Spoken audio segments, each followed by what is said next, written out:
Hey guys, I want to give you some tips on proper spray technique. Becoming a good painter takes lots and lots of practice. Well, practice can get expensive if you're practicing on your project with expensive automotive paint. Let's face it, it costs a lot of money to buy these materials, so let's get good before we spend the money on materials. So here's some tips using a simple latex house paint you can get at any home center or hardware store for cheap, and the spray gun of your choice, along with a refrigerator box, a big cardboard box. I've got this inexpensive cardboard paper that I got, again, at a home center for very little money. So I'm going to show you some spray techniques that are designed to build your muscle memory and your spray technique, doing it safely and doing it very inexpensively. Now, I'm going to recommend some safety gear, some gloves, obviously some glasses, and this is a paint mask, but it's an expired paint mask. This is latex paint. There's no catalyst, there's no hardener, so it's safe to use with this type of safety equipment. But I want you to use the safety equipment because it's airborne, it can be put into the atmosphere, and you don't want it entering into your lungs or your eyes. So, here we go. Okay, so I'm using an HVLP spray gun. I've got about 21 pounds of air coming into the inlet. My fan control is all the way wide. My fluid control is as much fluid as this can pass through it. This is to let the paint gun do what it can do. You can adjust the controls later on, not important right now. So what we're going to do is maintain a parallel orientation from the surface, about 5 to 6 inches away from the surface. This is very important, and it'll give you great paint distribution, and here's why you want to maintain a parallel distance. If your technique is sloppy towards the bottom, you're going to have a lot more paint down here, an uneven pattern, and you're going to develop runs in your coating. If it's sloppy the other way, same type of thing. You've got a heavy pattern here, and it tapers off to almost nothing down there. So a perfect parallel 5 to 6 inches paint pattern test is going to make it look like that.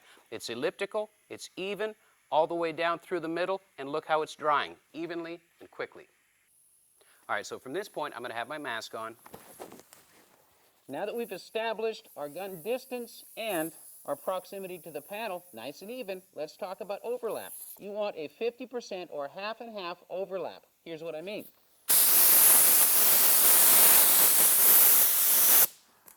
That builds your coating a half a pattern at a time to where a nice even envelope of paint goes down onto the panel.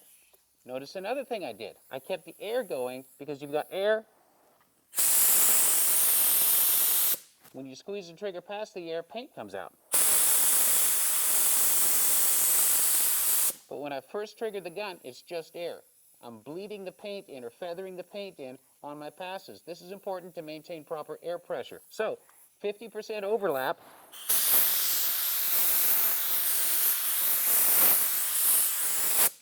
You're building your coat as you go. Here's another thing to remember. I'm painting like this so I can talk to you. Typically when you're painting, you're going to be offset just to one side. That way you can look at the paint that's going down, like this.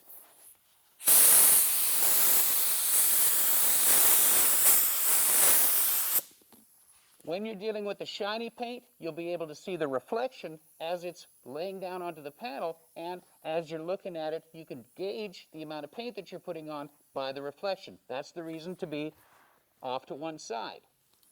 Now you know what good techniques look like. Now you know how to practice good technique. It's cheap, it's inexpensive, do it lots. Here's another thing to remember.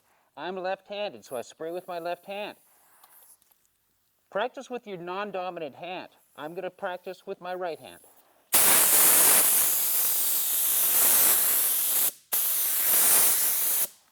Even when I switch hands, I've painted thousands of cars. My technique suffers a little bit. My muscles have to be tuned in. That's important to you to realize that you can paint with both hands and you can train yourself to be ambidextrous in painting. It's going to come in handy, and it's going to teach you the importance of proper triggering, proper technique, and proper painting. That doesn't look too bad, but I can spot where my flaws are, and I can grow, and I can improve. Painting is not magic. It's not voodoo, and it's not a gift. It's an acquired skill that just takes practice. You can learn it, and I can help teach you. So check out some of the other Paintucation instructional DVDs for a lot more help and some great techniques. I'm Kevin Tates. Thanks for watching.